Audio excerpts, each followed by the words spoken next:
My first guest on the Northeast podcast is Mrs. Sue Miller, a local author, poet, and passionate Whitley Bay resident who's been instrumental in changing the town for the better.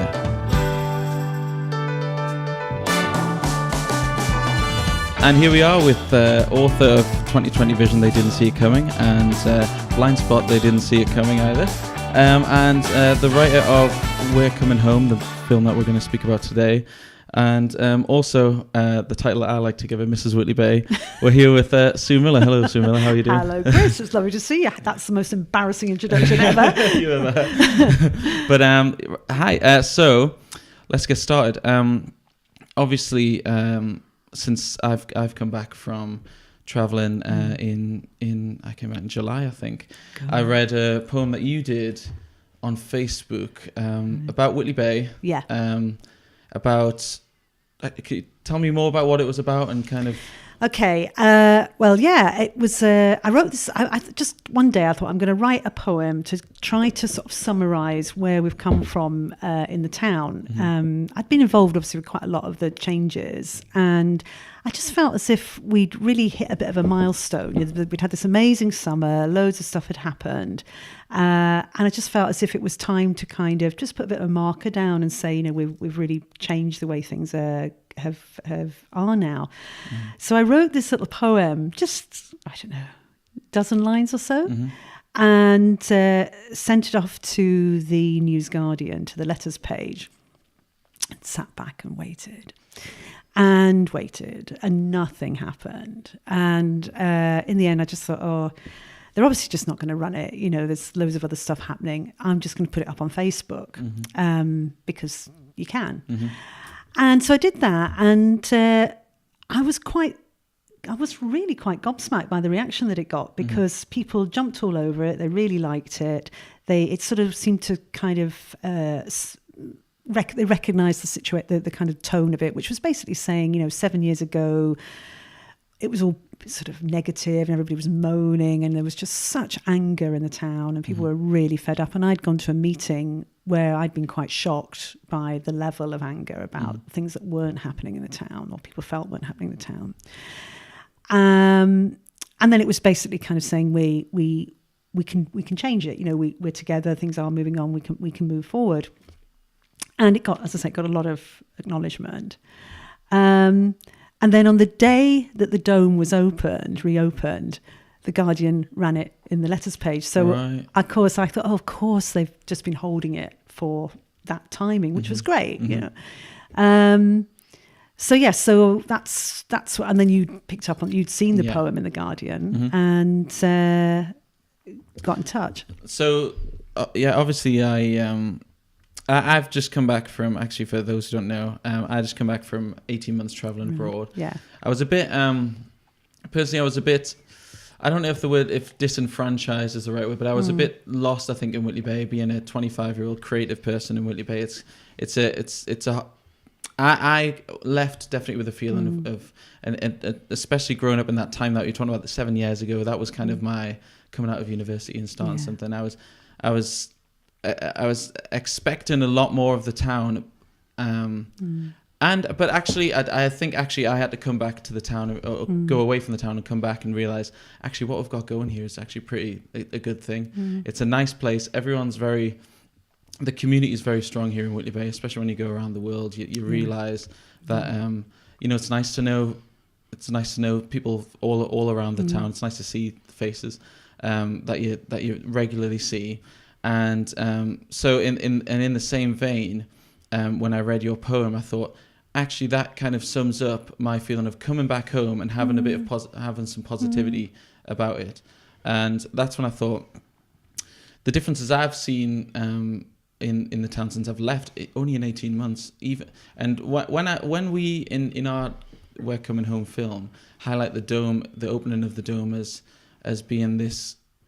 Being almost the beating heart of Whitley Bay, I actually think it's true. I think with that being opened and not a building site anymore, we're starting to see people. I was there yesterday. People were going down. There was bands on. It was a sunny day, and it made such a difference to the town, rather than having this just derelict building site almost there. And the fact that they've changed the promenade since I've been away, obviously from the Rendezvous Cafe all the way to the Dome, and then the Dome further on, it just makes a big difference. And as much as it's just a little stretch of land, it's the tourist central of North Tyneside, effectively, I would think. What differences have you noticed since? Well, it's the very similar to yourself in lots of ways. I mean, I've lived in Whitley Bay now for nearly pretty much 40 years almost. It's certainly the place I've lived in longer than anywhere else in my life. So would you call yourself a native now? Would you say no? You're not allowed to. Right, you're not allowed okay. to. I mean, I think these are all very interesting elements because, I think. It's certainly the place, as I say, I've lived here longer than anywhere else, but I think it's really important. My childhood wasn't here. So I've had to do a lot of listening and trying to sort of understand all of that passion and emotion that people have and all of that nostalgia about the past. That's not something that I experienced in this. Obviously, where I was brought up, I have those memories. But my relatives here, my husband, and they talk about all of that, and it's very, very important to them. It's very much part of who they are and who the town, their memories are based around that. So I try to reflect that in the poem. But I'm not sure that the Dome is I don't think I would describe it as the beating heart. I think the opening of the Dome was definitely a milestone in the town, and it's certainly it's a symbol of change, obviously, and I certainly, I mean, probably like everybody else, I have lost count of the number of times that the News Guardian has run stories about the Dome's going to be rejuvenated over the 30 years or so, 40 years I've been here. Yeah. So it's definitely a milestone that finally it has actually opened. And of course, massive changes. The whole look of the place is over the summer particularly, it's almost like a lot of those things have come to fruition.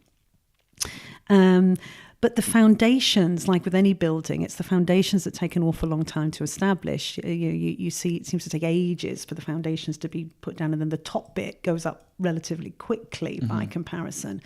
And I think that's where the beating heart is in Whitley Bay. It's all those foundations. It's all of those stories and memories and history. And the Dome has, and I try to say that in the We're Coming Home poem, the Dome has witnessed that. But and it's been sort of overseeing it, if you like, has been there as a kind of as a spectator and a part of it. Yeah. But really, it's all the stuff that's underneath. It's all those hidden memories. It's all those stories. And that's where the beating heart is for me. From how I would kind of describe it, I guess. And I think that's why. I wonder if that's partly why people have connected so much with the poem, because I have been really quite stunned by the amount of reaction that it's had. And when I've asked people about what is it that you've liked about it, what has come back is it's touched on memories, it's touched on emotions, it's touched on feelings of things that they remember from their childhood, and I think that's where it struck a chord and people connect with that. And that goes further than just Whitley Bay, because we all have those special places in our childhoods and our past. They may not be in Whitley Bay, but places where things have happened for us, where we felt very loved and comforted, or not. We felt kind of cold or scared or whatever. But they're really strong memories.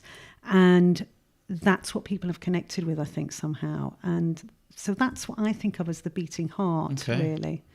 Which actually, as you say, you are right. It's but even more the foundations. It is, for example, when I was living in Sydney for a year, and as much as Australia is quite a communal place, everyone's kind of down to earth. When you're in a bigger city or when you're in a bigger town, you don't have that sense of togetherness. So for example, if you lived in London, your dad might support Watford, but you might support us. We're all, and what I think was special about Newcastle and the North East and Whitley Bay in particular is everyone supports Newcastle United. Yes. Everyone, if you live by the seaside, you love the seaside, and everyone wants. I think the Dome was a bit of a Miss Havisham, if anything. It was everyone wanted to see it thrive and shine. And people may disagree of how it's been used,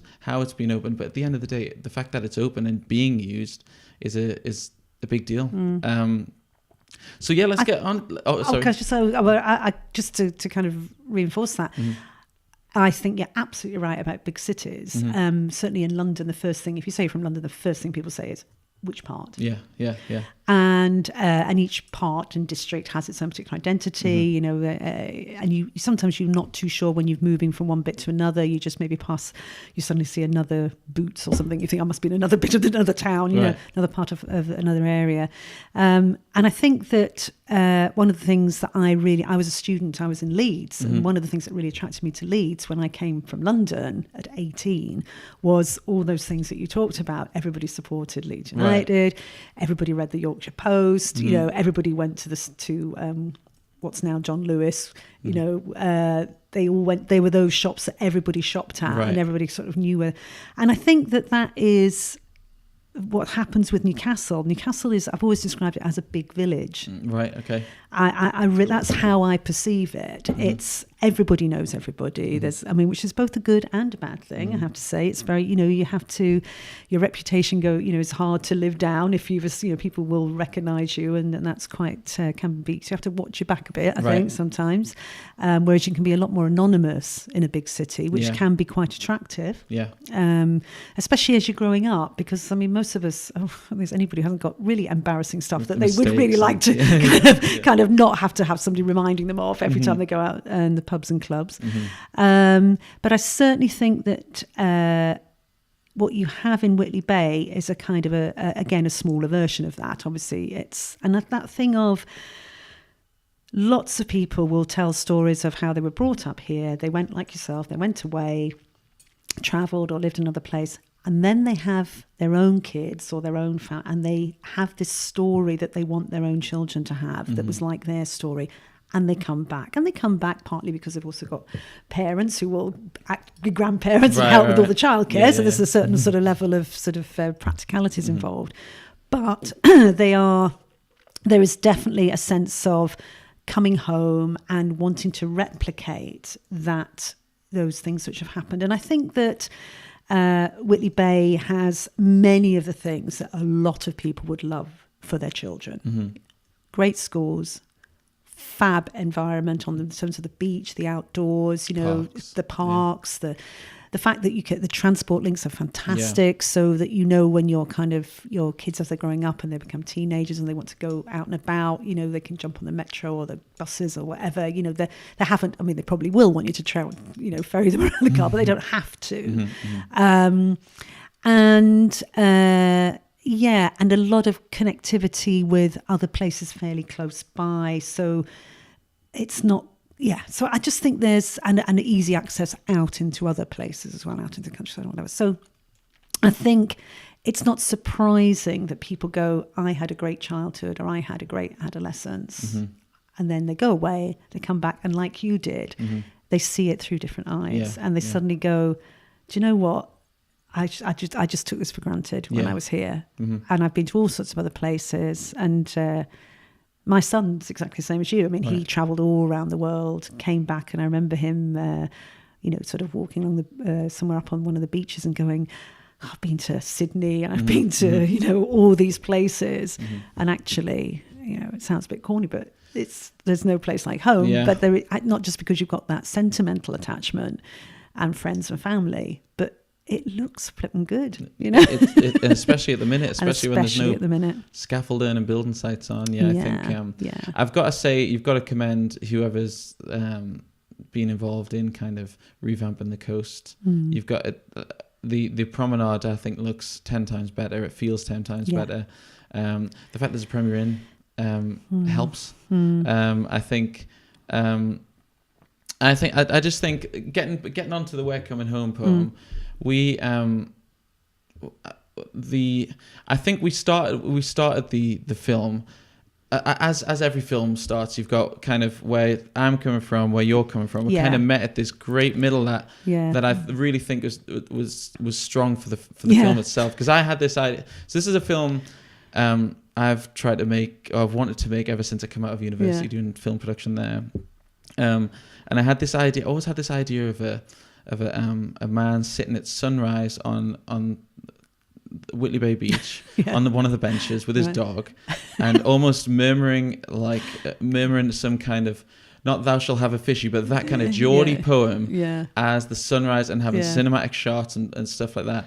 And then, but when I brought it to you, you opened my eyes to actually, well, let's use this film to spread a message. And I just thought, that's a brilliant idea. Let's actually have this, because at the end of the day, you want as a writer to have, I guess you want your words to be powerful and to be shared, and for people to understand. And I want my films to be have the same punch. So there's a common ground there. Yeah. But there's definitely a meeting of minds. I mean, I think there was I think that the idea of giving messages is quite tricky, obviously, with films, but especially with writing, because it's quite a difficult line to walk between, getting across a message and not just being preachy and not telling people. And it's the classic thing in writing: you want to show, you don't want to tell. And also with writing, it's very much more, in a sense, more obvious with film, but it's certainly true with writing. It's got to be entertaining. You've got to hook your audience. I mean, those are very similar kind of elements of the arts, really. And so one of the things that you're trying to do when you're writing a story, that fundamentally you're writing it because, like I write dystopias, what you're trying to do is use that as a way of going, what would happen if? So people are very familiar with the idea of things like 1984 or Hunger Games, or these are kind of very familiar examples of dystopian fiction or film, where the people who've written them are kind of imagining a world, usually almost always in the future, where something awful has happened, and then you play out what would be the consequences of that. And it allows people to almost use their imagination and put themselves into that situation. So what I was trying to do with the poem was basically to kind of go, let's get some messages across, but one of the most important messages was we're together in this. That was probably the most important message. We might not all have the same, like you said, perception of whether certain things that have happened or been shown, the way things have been done on the coast or anywhere wouldn't necessarily be my choice. If I ruled the world, would I have this particular hotel, or would I have this? But you have to reach compromises, and it's we can do this together, and that was really important, rather than putting what limited energies any of us have into moaning. And I think that is, for me, one of the things that I suppose I've had to learn over the years is it's very possible to waste a lot of energy fighting the few people who maybe are just going, this is rubbish. And it's very easy. It's like I would imagine when people are singing or acting, you see one person in the audience who you think looks a bit bored or isn't enjoying it, and it's very easy to get hooked into that person. And sort of ignore that most of the audience is actually really happy. They're just not necessarily showing it. They're the quiet, silent majority. And I think that's what it's always felt to me about with Whitley Bay in the years that I've lived here. It's felt like there's been a very, very vocal groups of people really sad about what's not happened in the town. And I get that, because they've got such affection and such passion for it. So I understand that completely, and I really respect that. But it's easy to get stuck into that, and then that becomes a downward spiral. And blaming and victimhood, telling everybody it's never going to be any different, and you start to convince yourself it's a script that goes round and round in your own head that it's just never going to get better, or never going to it's never going to go back to the glory days, that type of thing. Yeah, and the reality is that things don't tend to go back to the glory days exactly as they were. There are different versions of glory days. And I think for some, because I hadn't lived the glory days of Whitley Bay, like as they were being described in the previous incarnations of the Dome. When I see some of those, I don't have any emotional attachment to them. Okay. So I probably see them quite matter-of-factly. Right. Whereas if I was describing the glory days of where I was brought up, people would look at those and go, yeah, the same thing. Doesn't look that great. But I've got an emotional connection to it. You've smelled it, you've tasted it. Yeah, exactly. So there's something about, getting people to basically think differently, because we know how we think affects how we act. And if we can start to think differently, then usually the actions will follow through. Yeah. And if we're constantly thinking it's rubbish, it's never going to get better, everything tends to sort of fall in behind that. Yeah. So it's about changing an attitude, I suppose, in a way. Yeah. Well, kind of harnessing that attitude, I think. There's nothing, I think passion is great. If sometimes if you think of football, if you can harness the passion and get the supporters behind you, I mean, I'm sure it gets runners over the line quicker. I'm sure it gets, people get extra energy to kind of run down, extra tackle, all of that. So it's not, there's nothing. Passion's great. It's channeling it that's the important thing. And I think that, and some of that kind of energy, and we've all got limited energy, some of us I feel like I've got much less energy than I used to have, but there's limited energy. You don't want to waste it on things that are just going to go around dead ends, really. Yeah. And and finding Steve Mason to deliver that message was... He was an inspired choice. Yeah. I mean, Steve Mason, or Stephen Mason. I know he likes his Sunday name. Stephen Mason. I think because we'd had the conversation about what you wanted, how you wanted it to sort of sound. I'd gone away and written it. We met. We had another conversation, which you were very kind, and it was basically, the subtext was, it isn't actually quite hitting the spot here, and which was really helpful. Went away and I rewrote it, and then when I read it to you over the phone, because I was quite excited, because I thought I think I've nailed this now. Right.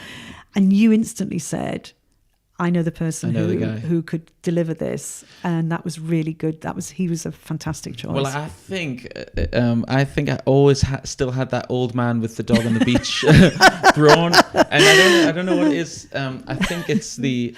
I don't think he'll thank you for that description, Chris. But I think what Mason brings to it is the. He's a teacher first off. And He's got that brawn kind of bearded, weathered look, and that hearty northeastern. You can tell he's been created at the coast. Do you know what I mean? Does that make sense? He looks the part, and he's so broad and vocal, and he's got presence at the end of the day. And I wanted screen presence. And if we're going to deliver this message, we needed somebody to grab him by the scruff of the neck and say, "This is what we're going to do, and this is how we're going to channel it," rather than have someone who suggests it. I want somebody who says this is this is the way we should be going. So he was really good for that. He was great and worked really well. Took direction brilliantly. He was so good, because it was quite difficult when we were filming it, because you filmed it really very quickly, really. Took an hour. And he'd really put in a huge amount of effort learning the words, and so he was ready to deliver, and he'd really thought about it. But when he started to say the words, for me, I'd always heard those words in my voice, in my head, which is obviously quite girly, quite light, very, very, very different from Stephen. And as soon as he started to speak the words, apart from the fact I went, oh, scary, he was really, like, all those things, very powerful, and it was different. But then I was thinking, I want this to kind of connect with people. I knew it would connect with them, but it had to be sort of slightly reined in a little bit. So, and he really took direction really well. And it was like a sort of, just ran it, and he went, yeah, and he just did it instantly, Straight said it away. again. And he didn't mind that as well. He was very respectful of what we wanted. Rather than going, no, I've got my way of doing it. Course, he certainly wasn't diva-ish he at wasn't all. a drama queen, Not effectively. in the slightest. Yeah. And I think for me, I learned something as we were doing that, because obviously there's a million miles away from this, but when you get people who have books that are turned into films or whatever, or TV series or something, you often hear writers say that they lost control. Right. And then the film they're disappointed because it isn't actually the one that they had in their head. Yeah. And the messages or the key things that get lost because the director sees it differently and all that. And I suppose for me, the great thing was, both with Steve and with yourself as well, was that I still felt as if, not only did I feel as if the things that were important to me and that I wanted to communicate and get people to connect with, got out there, actually the whole thing, it made it better. Right. It was a better tool. It's a better, it's more, it's added to it. And that's both, and that's quite tricky when, my passion's the words, your passion's the visuals, and Stephen's obviously is the delivery. So, but I felt really incredibly lucky and fortunate, that it all came together like that. So I've got a better, I hope, a product that communicates the message, and certainly judging from the reaction, that would appear to be the case. Yeah. Because I think we're up to about getting on towards 60,000 views now, which is way more than we predicted. It's bonkers. Yeah, absolutely bonkers. But it's I hope, and I don't mean to what's the word really? I think we're proud of the message we put out. We're also proud of the, far more than the video itself, the reaction that people have had to the video. I think is of more pride to me than the quality of the video itself. So I think it was a team effort. Oh, definitely. Where we can pat ourselves on the back now. It's out there, and well, I think just a well done. I think all around, Stephen was brilliant, and I hope Whitley Bay can we can kick on from this, because obviously it's going to be a long winter. It's going to be things are going to change throughout then. But it's just to support your local town, I suppose, in a way that way. Well, to carry on doing what we're doing. I think that was one of the things that I reflected on a lot as we were doing it. Most of us just have friends, family, neighbours that we know. It's as simple as kind of looking out for each other, isn't it? It's I'm smiling at people when you walk around the street. Right. Being a little bit conscious of the impression that we make of people, and sometimes keeping things that certainly need to be said, but keeping them to a place where it's appropriate to say them, where they can have the most impact. Right. And we have obviously got the line in the poem about Facebook, and I think we have to be mindful that there's a time and a place, and if you want to make changes, there are definitely ways of doing that. Facebook can be very influential, but so can getting alongside people, making a relationship, having a conversation, just helping people to see where you're coming from, which is difficult to do in a few words on a thing that just gets sent out into the airways and is received goodness knows when, middle of the night, 3:00 in the afternoon, when somebody's had a drink, it's all, you don't control that message in the way that I'm very old school. I like face-to-face, conversations, and the world's moved on. I appreciate that. But I think that there is definitely, the future, the way, what I would hope is that people will feel proud. I think that was said. That was certainly said at the opening of the Dome, that this was something that the whole community, and not just the community of Whitley Bay, anybody it's not just for people at the coast. For anybody can go, isn't it? We're lucky we've got this. I was talking to a friend the other day, and she said they've got friends coming up from Nottingham in a couple of weeks, and I can't wait to show it off. Not just the dome, but everywhere. Just letting, and they'll go away, and you think, what she'll do is just walk around. They'll go back and tell their mates in Nottingham, and then people will go. In some ways we want it to be a good, well-kept secret, actually, selfishly. But no, it's really important. And then that obviously generates potentially, revenue, jobs, new businesses, positivity about the place. I certainly, my daughter lives in London now, and I always said, I really want you to. You may one day want to come back and live in Whitley Bay, like lots of other people have done. I'd want you to come back and think of it as I failed, I've had to go back. Actually, I'm coming back to a really great place. And that's interesting. Yeah, I think so. I think you're right. Actually, the difference it's made since I left to coming back is exactly that. It's not. I've had to come back home. It's like, actually, I've done that, and now I'm excited to come back home, and now I'm back home. It's exciting to be here. It's nice to be like, you just text your friend, do you want to go for a walk on the beach? And that is as much of an activity now as going bowling or going, it's like, it's just a walk on the beach is almost it's what I do quite regularly, actually. That's really good. Yeah. That's and I think that thing of coming home and having somewhere to enjoy is great. But we all have to put bread on the table. Everybody's got to somehow or other find a way of earning their keep. And whether that's literally by having a job that pays, and it might be in and around the town, or it might be further afield, but you need somewhere to live. Or it might be through doing something actually for the community, on a voluntary basis, and feeling that it's worth that. So, I'm overwhelmed. Absolutely overwhelmed by the extent of people's willingness to roll their sleeves up and do something for the town. There are just dozens and dozens and dozens of groups and organisations and activities going on. But over and above that, you don't have to kind of do it necessarily through a group. It's just, like I say, the simple stuff. It's just having a cup of tea with a friend, or saying, let's go for a walk. I had a friend come over, and she was having a bit of a really hard time with her work, and I did exactly that. I said, come on, we'll just go for a walk on the beach. And went and had a coffee, and got a message from her afterwards. That's made such a difference.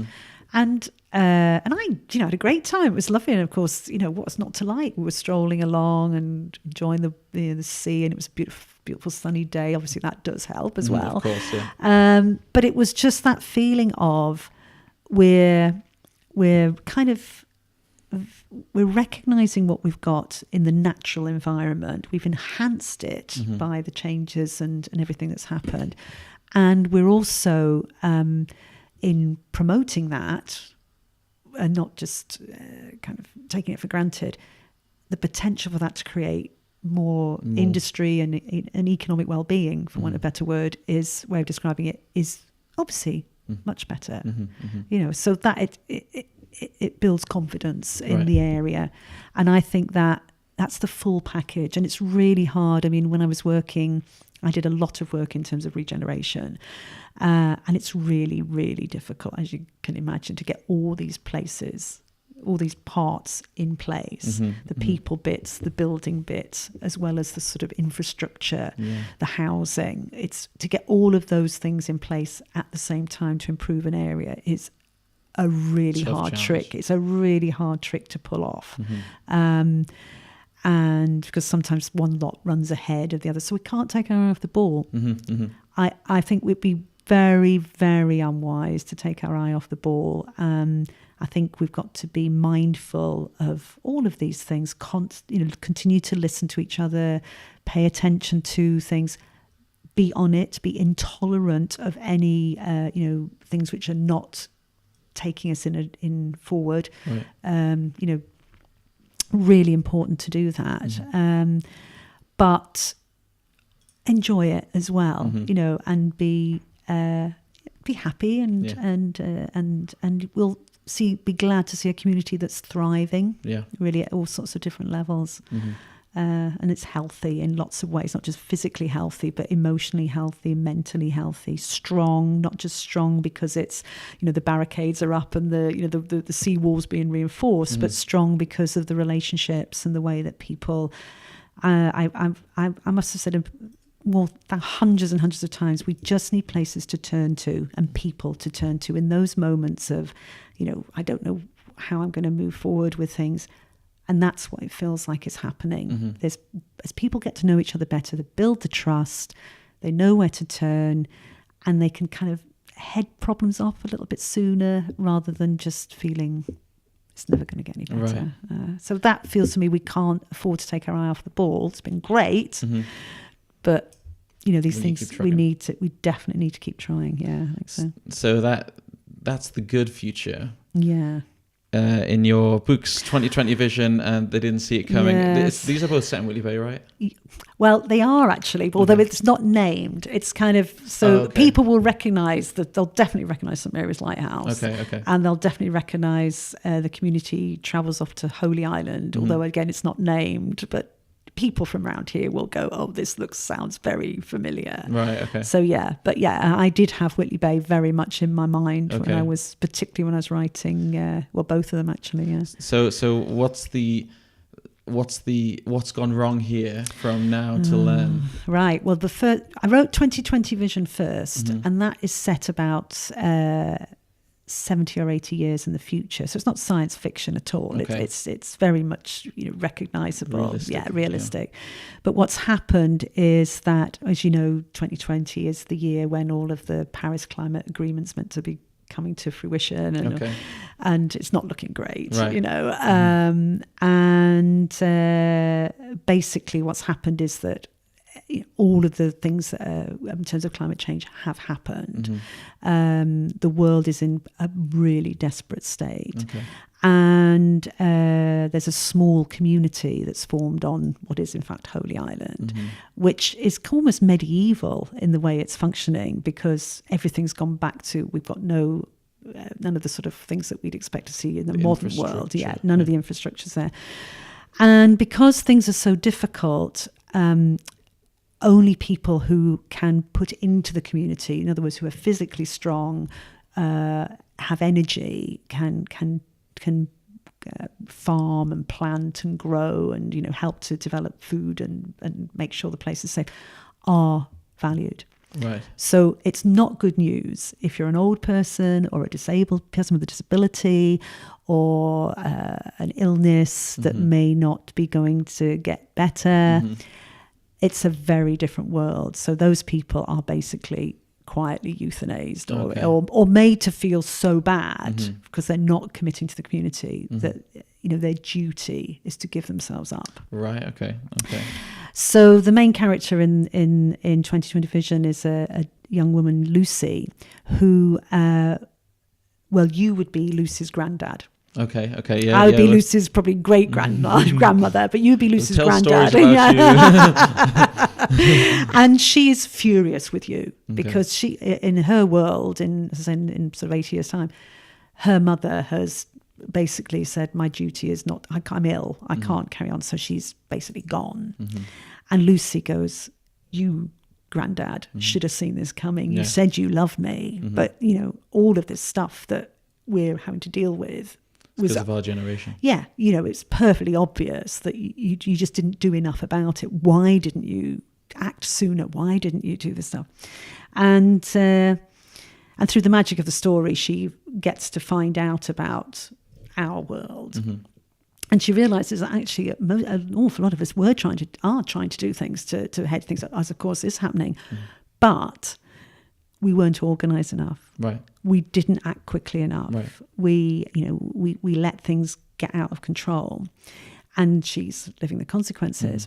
And in my personal life, two things had happened which kind of triggered me writing it. One was I'd finished working in the job that I'd had in children's services, and I was experiencing a whole, like many of my colleagues still are, a whole set of challenges around measures that were being purported, cuts basically in service provision.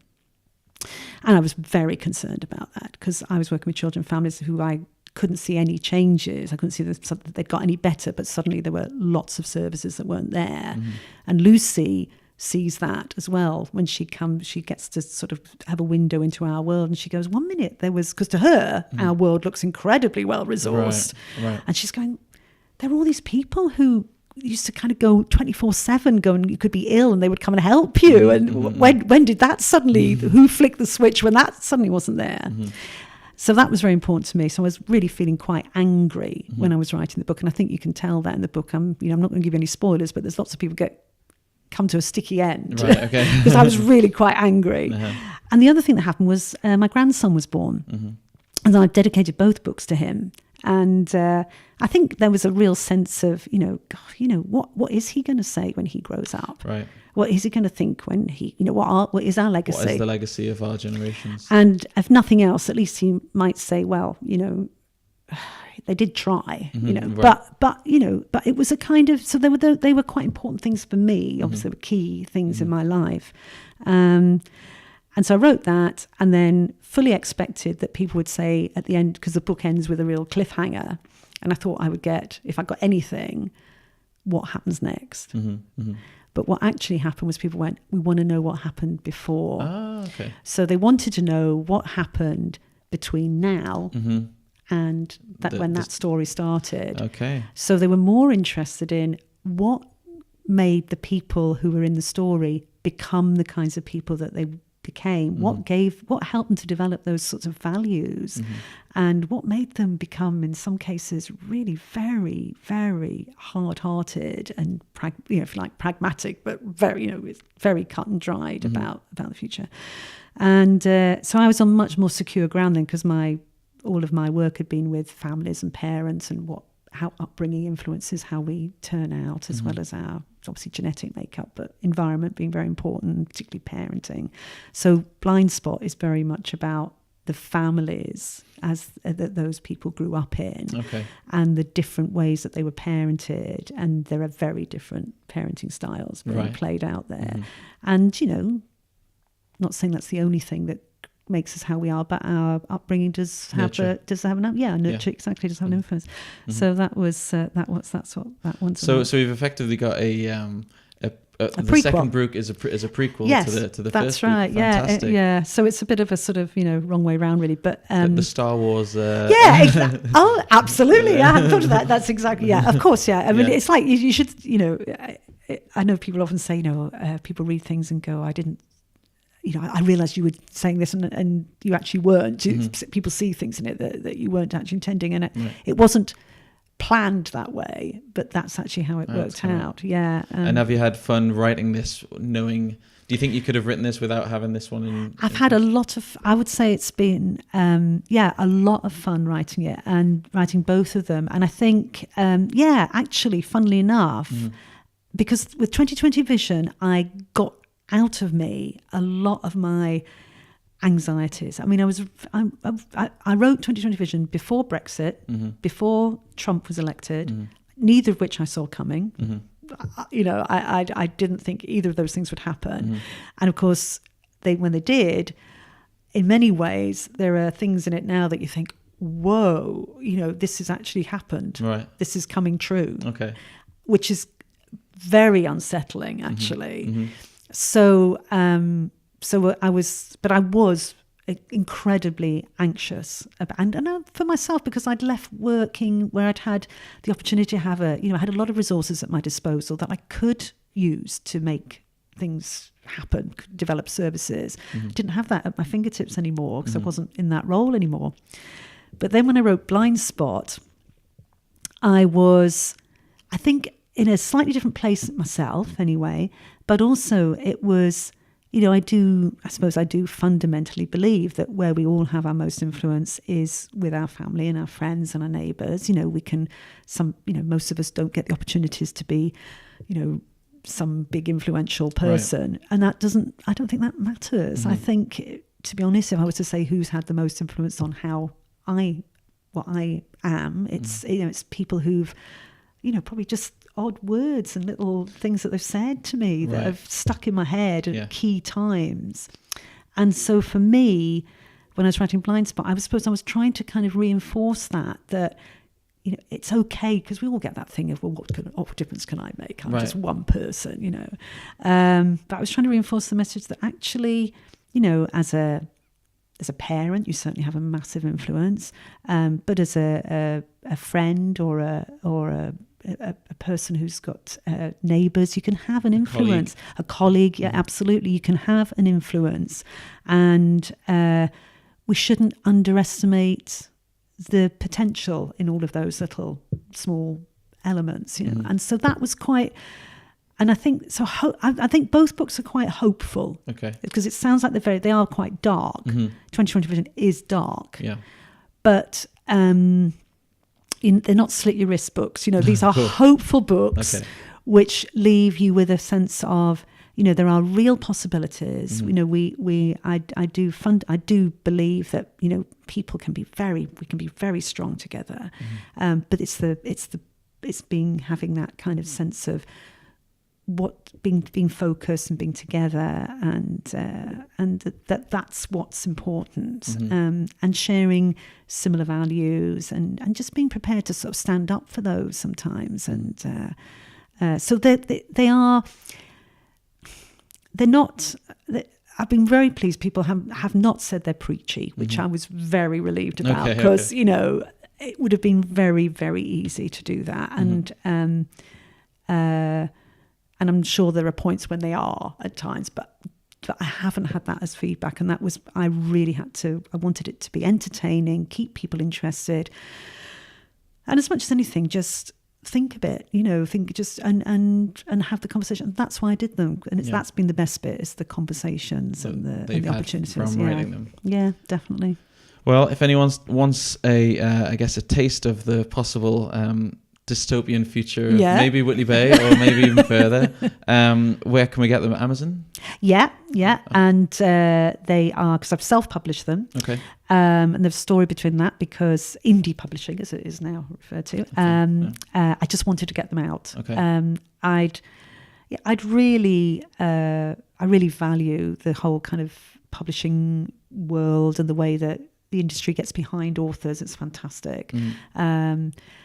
I was just driven by this desire to get them out. And of course, what most people say is, unless you have a real in, you're not going to get, you're going to have to really work hard to get something into a normal publisher.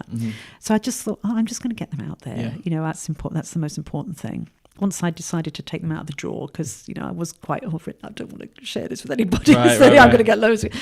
Once I got over myself and got that was okay. So yeah, Amazon, and then I'm really happy to talk about them. You know, I think it's nice to have opportunities to share this for people, to share the stories, and then share the conversations. So I've got an upcoming event at the Whitley Bay in the library in middle of November, where it'll be, you know, there'll be a few sort of things going on at that, but apart from anything else, it's chat about the issues. The key questions are, what's fair and what's right, and those are just questions that we all ask. Anybody can ask about any situation.